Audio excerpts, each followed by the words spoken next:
दुनिया के कई देशों में फैल चुके ओमिक्रॉन से लड़ाई को इंडिया तैयार है। पहले प्रधानमंत्री मोदी ने इस गंभीर मुद्दे पर बैठक की।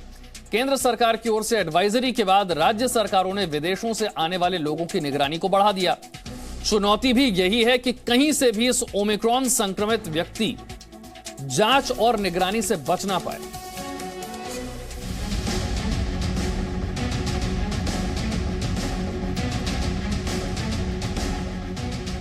देश में कोरोना की दूसरी लहर अभी ठीक से थमी नहीं है कि एक नई मुसीबत ने पूरी दुनिया को हिलाकर रख दिया है।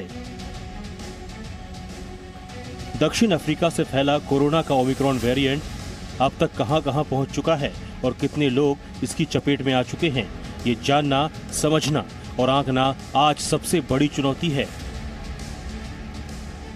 लेकिन ओमिक्रॉन से लड़ाई के लिए इंडिया तैयार हो गया है। दिल्ली के मुख्यमंत्री अरविंद केजरीवाल आज इसे लेकर समीक्षा बैठक करेंगे। कर्नाटक सरकार ने कहा है कि दक्षिण अफ्रीका से हाल में बेंगलुरु आए 2 लोगों में से एक का नमूना डेल्टा स्वरूप से अलग है। कर्नाटक सरकार आईसीएमआर और केंद्र सरकार के अधिकारियों के संपर्क में है। नए खतरे को लेकर पंजाब सरकार ने अलर्ट जारी कर दिया है। इसके तहत 11 देशों से आने वाले यात्रियों की निगरानी शुरू की गई है।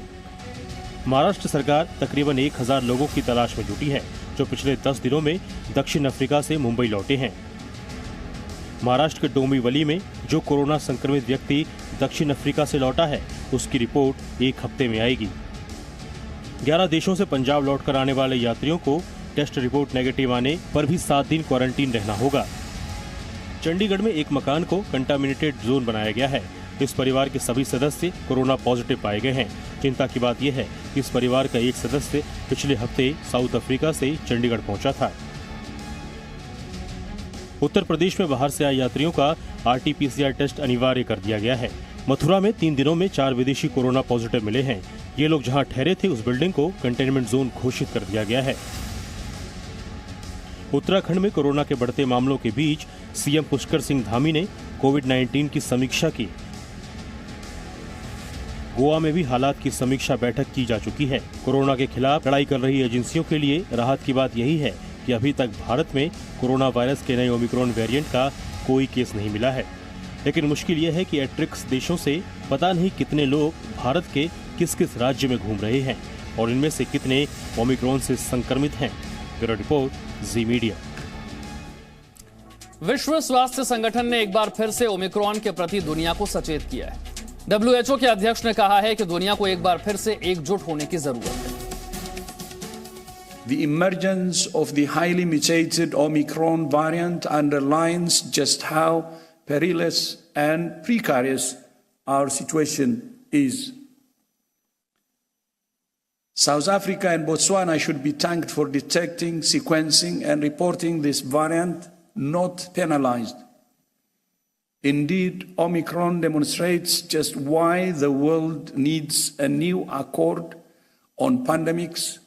Our current system disincentivizes countries from alerting others to threats that will inevitably land on their shores. दुनिया के 16 देशों में फैल चुके कोरोना के ओमिक्रॉन वेरिएंट को लेकर दहशत का माहौल है, लेकिन इसके साथ ही एक राहत और उम्मीद से जुड़ी खबर भी आपको दिखाते हैं। मॉडर्ना वैक्सीन कंपनी ने दावा किया है कि ओमिक्रॉन वेरिएंट के लिए स्पेशल वैक्सीन 2 से 3 महीने में तैयार हो जाएगी। वहीं दक्षिण अफ्रीका में मेडिकल एक्सपर्ट वहां के हालात पर नजर बनाए हुए।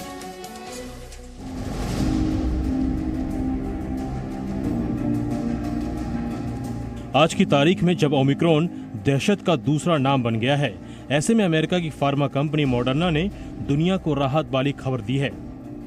मॉडर्ना ने कहा है कि वो 2022 तक ओमिक्रॉन वेरिएंट के लिए कोरोना वैक्सीन को तैयार करेगा। मॉडर्ना कोविड-19 वैक्सीन बनाने वाली विश्व की सबसे बड़ी कंपनियों में से एक है। If we have to make a brand new vaccine, I think that's going to be early 2022 before that's really going to be available in large quantities. वहीं साउथ अफ्रीकन मेडिकल एसोसिएशन की अध्यक्ष एंजेलिक कोएत्जी ने कहा है कि उन्होंने पिछले 10 दिनों में लगभग 30 मरीजों को देखा है जिनकी कोविड-19 जांच रिपोर्ट पॉजिटिव थी। उन्होंने इस बात पर जोर दिया कि अभी बहुत ज्यादा घबराने की जरूरत नहीं है, अभी बहुत सी चीजों के बारे में पता चलना बाकी है। So what we see with this one is, again, it started, normally it will always start with your younger people. So it started with the younger generation, 40 and less. And the most predominant clinical complaint is severe fatigue for 1 or 2 days, with then the headache and the body aches and pain.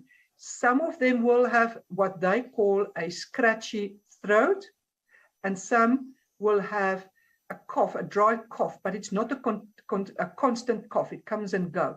And that's more or less the big symptoms that we have seen. इसके साथ ही दक्षिण Africa के स्वास्थ्य मंत्री ने कहा कि वो देश में हालात पर नजर बनाए हुए हैं. Doing everything possible to make sure that our health facilities are ready. We know that as the infections rise, people will get sick, some will get severe, especially those who have not been vaccinated.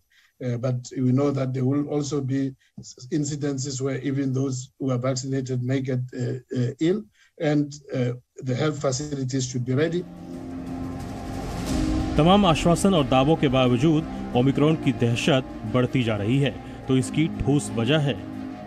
अब तक इसकी entry 16 देशों में हो चुकी है. डॉक्टरों का कहना है कि ये कोरोना वायरस के पिछले वेरिएंट डेल्टा से 7 गुना ज्यादा घातक है और ये कई गुना ज्यादा तेजी से फैलता है. एक स्टडी के मुताबिक कोरोना का डेल्टा वेरिएंट जितना 100 दिनों में फैला था, उतना ओमिक्रॉन सिर्फ 15 दिनों में फैल चुका है और इस वेरिएंट में अब तक 32 म्यूटेशन हो चुके हैं. जब कोई वायरस तेजी से म्यूटेट होता है, यानी अपना रूप बदलता है, तो उससे लड़ना काफी मुश्किल हो जाता है. इसलिए बदलते वक्त में सावधानी और ईमानदारी कोरोना से लड़ने का पहला हथियार बनता दिख रहा है. Bureau report, ji media. Presenting B News app, available on Google Play and App Store. Download it now.